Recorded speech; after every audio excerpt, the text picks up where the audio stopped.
जब भी किसी तार्किक व्यक्ति से रामायण, महाभारत, गीता, पुराण जैसे विषय पर बहस होती है तो वह सभी तरह से मात खाता हुआ आखिरी में ऋग्वेद पर आकर रुक जाता है और कहता है कि ऋग्वेद में किसी भगवान या देवता के वर्णन के साथ पाखंड नहीं है, इसीलिए आपको ऋग्वेद पढ़ना चाहिए। तो आखिरकार मैंने ऋग्वेद पढ़ ही लिया। अब देखता हूँ कि आपके ऋग्वेद में क्या है।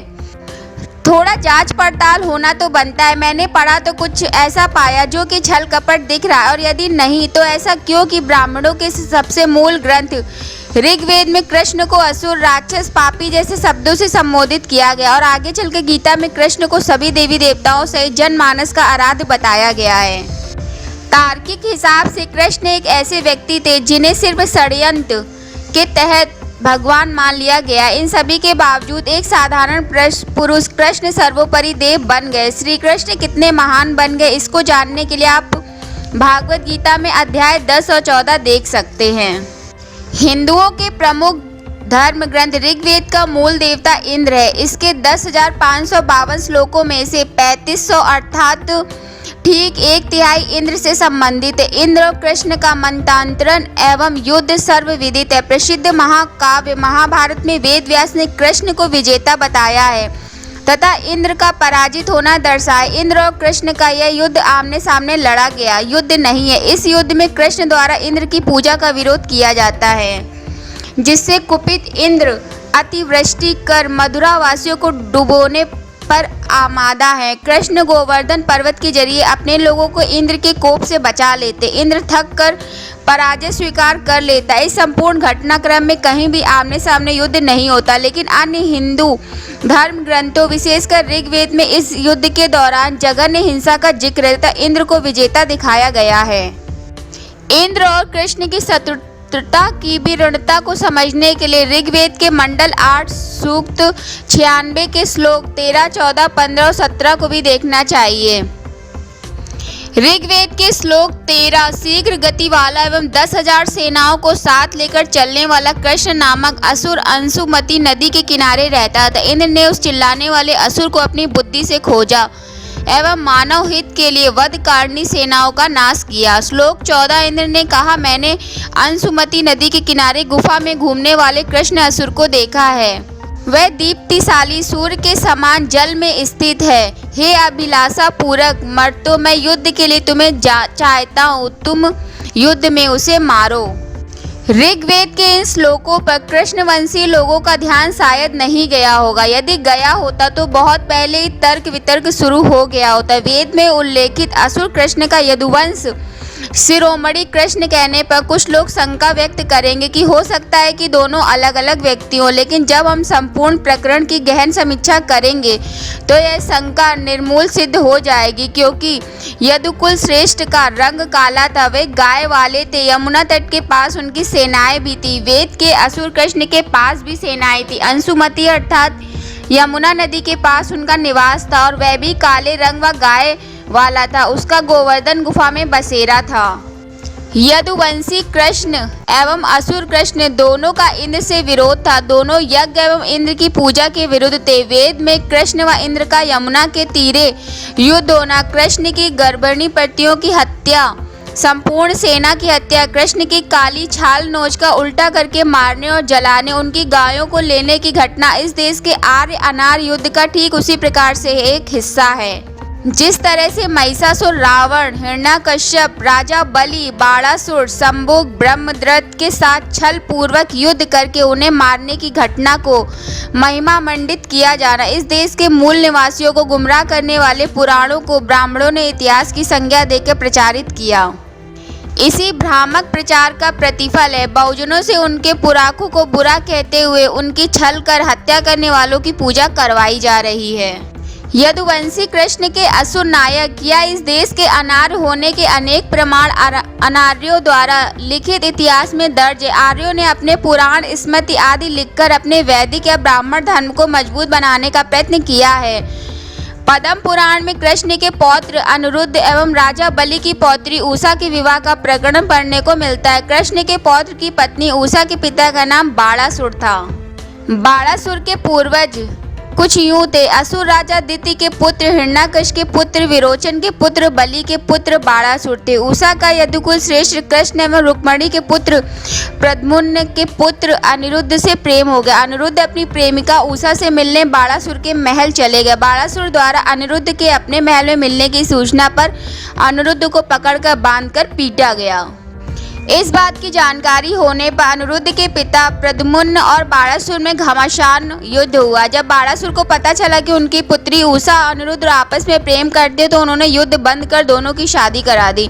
इस तरह से कृष्ण और असुर राज बलि एवं बाणासुर और कृष्ण पुत्र प्रद्युम्न आपस में संधि हुए। अब सवाल उठता है कि यदि कृष्ण असुर कुल यानी इस देश के मूल निवासी नहीं होते तो उनके कुल की बहू असुर कुल की कैसे बनती। श्री कृष्ण और राजा बलि दोनों के दुश्मन इंद्र और उपेंद्र आर्य थे। कृष्ण ने इंद्र से लड़ाई लड़ी तो बाली ने वामन रूप धार बलि से राजा बलि के संदर्भ में आर्यों ने जो किस्सा गढ़ा है वह यह है कि राजा बलि बड़े प्रतापी वीर किंतु दानी राजा थे। आर्य नायक विष्णु आदि राजा बलि को आमने सामने के युद्ध में परास्त नहीं कर पा रहे थे, सो विष्णु ने छल करके राजा बलि की हत्या की योजना बनाई। विष्णु वामन का रूप धारण कर राजा बलि से 3 पग जमीन मांगी। महादानी एवं महाप्रतापी राजा बलि राजी हो गए। पुराण कथा के मुताबिक वामन वेशधारी विष्णु ने एक पग में धरती, एक पग में आकाश तथा एक पग में बलि का शरीर नापकर उन्हें अपना दास बनाकर मार डाला। कुछ विद्वान कहते हैं कि वामन ने राजा बलि के सिंहासन को 2 पग में मापकर कहा कि सिंहासन ही राज सत्ता का प्रतीक है, इसीलिए हमने तुम्हारा सिंहासन मापकर संपूर्ण राजसत्ता ले ली है। एक पग जो अभी बाकी है उससे तुम्हारे शरीर को मापकर दूसरा शरीर लूंगा। महादानी राजा बलि ने वचन हार जाने के कारण अपनी राजसत्ता वामन विष्णु को बिना युद्ध किए सौंप दी तथा अपना शरीर भी समर्पित कर दिया। वामन वेशधारी विष्णु ने एक लाल धागे से हाथ बांधकर राजा बलि को अपने शिविर में लाकर मार डाला।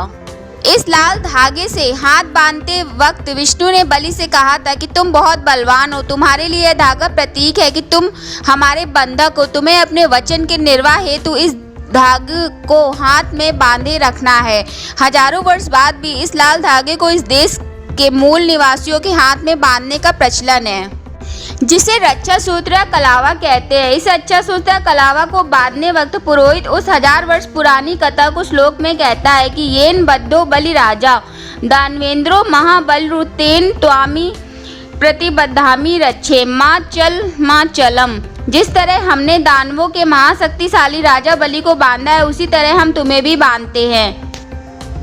दरअसल इन पौराणिक किस्सों से यह प्रमाणित होता है कि कृष्ण, राजा बलि, राजा महिषासुर, राजा हिरण्यकश्यप आदि से विष्णु ने विभिन्न रूप धरकर इस देश के मूल निवासियों पर अपनी आर्य संस्कृति थोपने के लिए संग्राम किया था। इंद्र एवं विष्णु आर्य संस्कृति की धुरी है तो कृष्ण और बलि अनार्य संस्कृति की। बहरहाल कृष्ण को क्षत्रिय आर्य मानने वाले लोगों को कृष्ण काल से पूर्व राम रावण काल में भी अपनी स्थिति देखनी चाहिए। महाकाव्यकार वाल्मीकि ने रामायण में भी यादवों को पापी और लुटेरा बताया था। राम द्वारा किए गए यादव राज द्रुम कुल के विनाश को दर्शाया है। रामचरितमानस में भी तुलसीदास ने उत्तरकांड के 129 में लिखा है कि आभीर यवन किरात खस स्वचादि अति अध रूपजे, अर्थात अहीर मुसलमान, बहेलिया, खटिक, भंगी आदि पापियोनी है। इसी प्रकार व्यास स्मृति का रचयिता एक श्लोक में कहता है, बढ़ई नाई ग्वाला चमार कुंभकार बनिया चिड़ीमार कायस्थ माली कुर्मी भंगी कोल और चांडाल ये सभी अपवित्र है। इनमें से एक पर भी दृष्टि पड़ जाए तो सूर्य दर्शन करने चाहिए, तब द्विज जाति अर्थात बड़ी जातियों का एक व्यक्ति पवित्र होता है। इस आशय के अनेक श्लोक ऋग्वेद में हैं जो यह सिद्ध करते हैं कि आर्य लोग भारत के मूल निवासियों से किस हद तक नफरत करते थे तथा उन्होंने चमड़ी के रंग के आधार पर इनकी हत्याएं की हैं। यादव श्रेष्ठ कृष्ण काली चमड़ी वाले थे। इंद्र और यज्ञ विरोधी होने के लिहाज से ऋग्वेद के अनुसार उनका संघर्ष अग्नि, सोम, इंद्र आदि से होना स्वाभाविक है। ऋग्वेद से लेकर तमाम शास्त्रों में अहीर व अहीर नायक कृष्ण अनार्य कहे गए हैं। लेकिन इसके बावजूद जब इस देश के मूल निवासियों में कृष्ण का प्रभाव कायम रहा तो इन आर्यों ने कृष्ण के साथ नृशंसता बरतने के बावजूद उन्हें भगवान बना बना दिया और खुद कृष्ण वंशीय बहादुर जाति को अपने सनातन पंथ का हिस्सा बनाने में कामयाबी हासिल कर ली। जब कृष्ण अनार्य थे तो गीतोपदेश का सवाल उठना लाजमी है। गीतोपदेश में कृष्ण ने खुद भगवान होने, ब्राह्मण श्रेष्ठता, वर्ण व्यवस्था बनाने जैसे अनेक गले न उतरने वाली बात कही है। ऋग्वेद स्वयं ही गीता में उल्लेखित बातों का खंडन करता है। जब कृष्ण खुद वेद के अनुसार असुर और इंद्रद्रोही थे तो वे वर्ण व्यवस्था को बनाने की बात कैसे कर सकते। गीता में ब्राह्मणवाद को मजबूत बनाने वाली जो भी बातें कृष्ण के मुंह से कहलवाई गई वे सत्य से परे हैं।